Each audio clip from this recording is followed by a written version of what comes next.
Un choc au sommet qui tombe à pic. Bonne année. En ce 1er janvier, ce sont le leader de Ligue 1 et Dauphin qui s'affrontent. D'un côté, Kylian Mbappé, l'insatiable seul membre du trio de superstars parisiens. De l'autre, des sangs et or qui n'avaient pas besoin des absences de Messi et Neymar pour se montrer ambitieux. La tension du mondial, à peine retombée, ce lance PSG à Bollaert arrive à point nommé. Mbappé est servi, la reprise de la Ligue 1 lui a permis de ne pas gamberger. 10 jours après une finale mondiale forte aux émotions multiples, il a vécu un moment fort au Parc des Princes mercredi. Voici qu'arrive déjà pour la deuxième journée de cette deuxième saison en une, un match entre le leader et son premier poursuivant. Sur l'échelle du grand rendez-vous, la dégringolade reste indiscutable par rapport à la joute finale au Qatar, face à Lionel Messi qui n'a pas encore repris.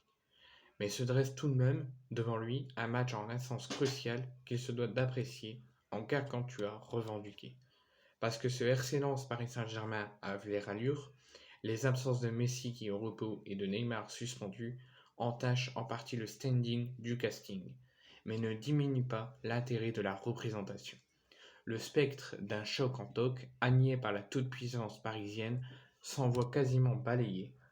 Le 11 de Christophe Galtier aura sûrement de quoi toser son alter ego et on se fie seulement au CV de ses membres.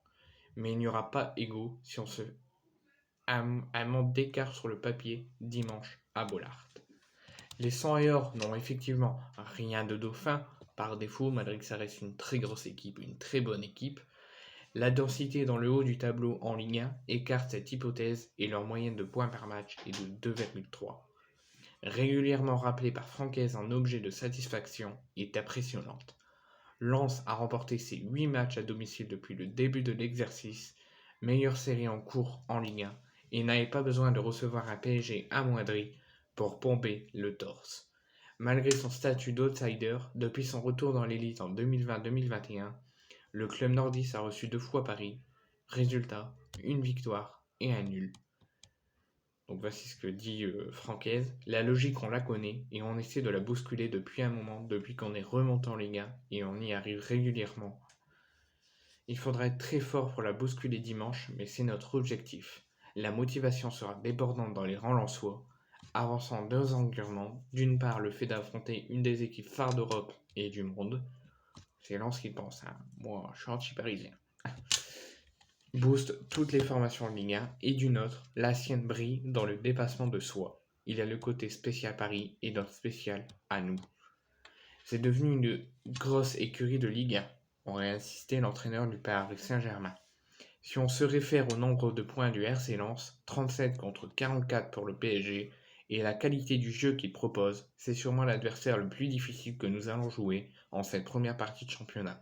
Voici ce qu'a dit Christophe Galtier, l'entraîneur du Paris Saint-Germain, pour lancer ce match rythmé pour lancer 2023.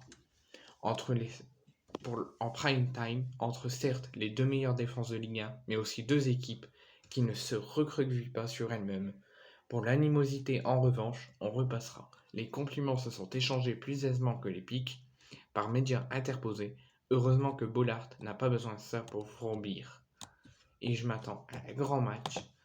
Au classement, on aimerait pour l'Olympique de Marseille une victoire du PSG, mais vu que je suis anti-PSG, mais comme jamais, que je suis supporter de l'Olympique de Marseille dans le cœur, et aussi un petit peu supporter du RC Lens, j'aimerais que le RC Lens écrase le Paris Saint-Germain demain, pour bien commencer l'année. Pour moi, commencer l'année avec une défaite du PSG contre le Racing Club de Lens à Bollaert, ce serait pour mon plus grand plaisir. Donc voici les 21 joueurs convoqués par Francaise. Donc gardien de but, Jean-Louis Leca, Brice Samba. Défenseur, Daiver Machado, Kevin Danso, Facundo Medina, Steven Fortes, Massadio Aidara, Ismaël Boura, Le Cardinal, Jonathan Grady, Przemysław Frangowski. Milieu de terrain, Onana, Fofana, Poreba, Claude Maurice et Abdou Samed. Et attaquant, Zotoka, Openda, Saïd, Labo Laskari et Ponte. Voici les 21 joueurs qui recevront le Paris Saint-Germain dans une ambiance exceptionnelle et pour une victoire contre le PSG demain pour bien commencer l'année 2023.